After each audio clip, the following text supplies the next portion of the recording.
go back to the sand, to the ordinary clay. But we need to make haste when the sun is still shining. What are the things that you need to do when it is time for you to read? When it is time for you to pray, pray. Don't procrastinate. The devil will want you to procrastinate. The devil will want you to say, let me sleep a bit. Let me do this a bit. And if the moment God lays it on you, pay the price now. Pay the sacrifice now. You better pay it. I think a few weeks ago, we were going through the open heaven. And we read the story of the widow woman that anointed the Lord Jesus Christ before his death. And after she anointed the Lord Jesus Christ, the Bible made us to understand that the disciples, they were full of dismay. And they needed to be saying, oh, why will this woman waste this so much oil? And Jesus Christ replied there, he said, why are you doing this? She had anointed me even before my death. And I think about 2-3 days after, we read the story of Mary and Mary Magdalene that went to the top of Jesus Christ. They were carrying oil. And they wanted to anoint Jesus Christ. But before they got there, sir, Jesus Christ had already resurrected. May it not be late for you. Amen. I said, may it never be late for you. Amen. In the name of Jesus. There are certain things that God wants us to do now.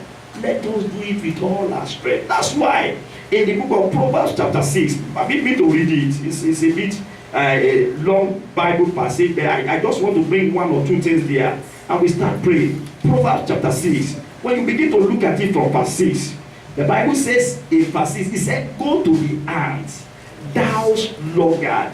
He said, consider our ways. And what did he say? He said, and be wise. He said, which had no guide, he had no overseer, he had no ruler, no supervisor, sir.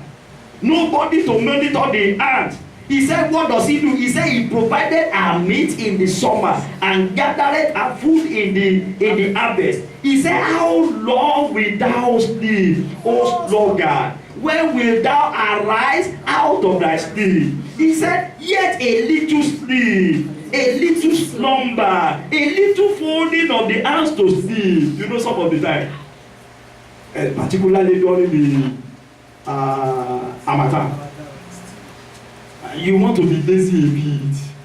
You look outside, I can still sleep a bit, and you do like, as it happened to some of us before, and you wrap yourself with cloth again. Say, let me sleep a bit, and before you know it, it's going to be 10 o'clock. Before you know it, you might have missed one of your lectures. So let's not procrastinate.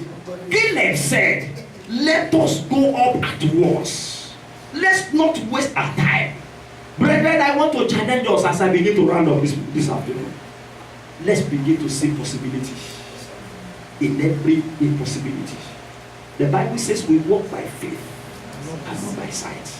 I am believing God, sir, that the next time when I'm going to have the opportunity to come here, we would have started running to services. Yeah. The faith of somebody cannot carry it. Because I believe that very soon this place will not take us again. Yeah. I am seeing a cathedral that is completed. Yeah. I can see men in the land coming to worship here. Yeah. But he counts on you. How does he count on you? Your confession. How does he count on you? Tell the people we are great people. Hallelujah. Tell the people our God is great.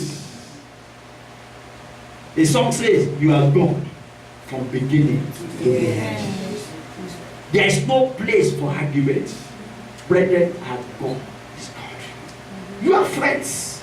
Tell them of the greatness of your God. Tell them of the great things that God is doing here. Let's stop looking at our size. There's none of us here today that don't have 2 friends. Let me challenge us. How many are we told that there is the God of the redeemed in the land?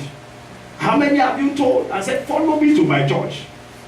When I was in Nigeria several years ago, we had a small church, very small. In fact, this church is far beautiful than the church. But I saw a big signboard, very big, mighty signboard somewhere of another church. And I got to the workers' meeting. I said, I love this signboard. I want to have this signboard. And the family, to the glory of God, they are now in London. And the family said, Daddy, you like the signboard? I said, yes. I said, don't worry, we'll get to the signboard. So they got the signboard and they wanted to want the signboard. You know, those of us from Nigeria, you know, There are some funny boys, they call themselves Omunile, the area boys. So they wanted to mount the signboard, and the area boy said, no, we will not allow you to mount the signboard. You have to pay so much. I mean, the money they were asking for was even almost more than the amount of they used in constructing the signboard. And the people told them, they said, don't worry yourself, pastor will come and give you, come and see our pastor in the evening. Just let us erect the signboard. Come and see the pastor in the evening. So they came in the evening. I was in the church. They saw the building, they saw the small boy, and they looked at me and they said, they were demanding for so much. And I brought it down ridiculously. And at the end of the day, they said something.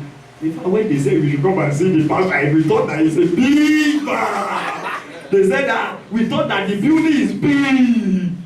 At the end of the day, they said, Pastor, just give us a minute and let us go. What am I saying? Can we make noise about our God? I have a very big God who is always by my side. Can we make noise about him? I mean, if you are shouting hallelujah, can you shout hallelujah? David was never ashamed. Sir, I tell you, brethren, it takes courage for only one man to quiet 10 people. His voice cannot even be heard. But because he was saying the truth, they did not have choice, but rather to bow to his God. Your God is big. Your God is great. He has done it in time past. If he did not disappoint Caleb, I am challenging you, if you decide to stand out and say, my peers can be doing this, I am not going to do it. I am going to be different. Brethren, if you can do this, I tell you, God will go extra mile for you. Out of all the children of Israel, do you know that it was only David that stood out? It was only David that was able to confront Goliaths. Who are the Goliaths that can confront you today?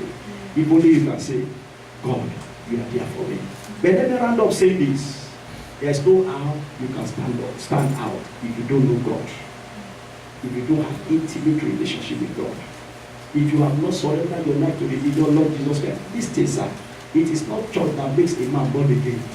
It is not name that makes a man born again. You can be Emmanuel. You can be called Jesus Christ. You can be called Mary. Let them give you any name. If you cannot say, this is the day I gave my life to the Lord Jesus Christ, sorry, you have not started. Sir, do you know that it's possible for somebody to be a minister? It's possible for somebody to be a worker, and yet he does not know God. Somebody might be asking me, Pastor, what are you saying? Go and ask Judas Iscariot. Do you even know the number of years he followed the Lord Jesus Christ? He was the treasurer of the Lord Jesus Christ. But he never knew God. And that's why I'm begging somebody today. What is your relationship with God?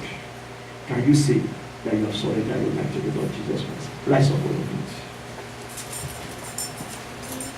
There's this song, I don't know if the choristers know the song. Into my heart. Into my heart. Come into my heart, Lord Jesus. Come in today. Come in to stay. Let us sing it 2 times and we'll pray.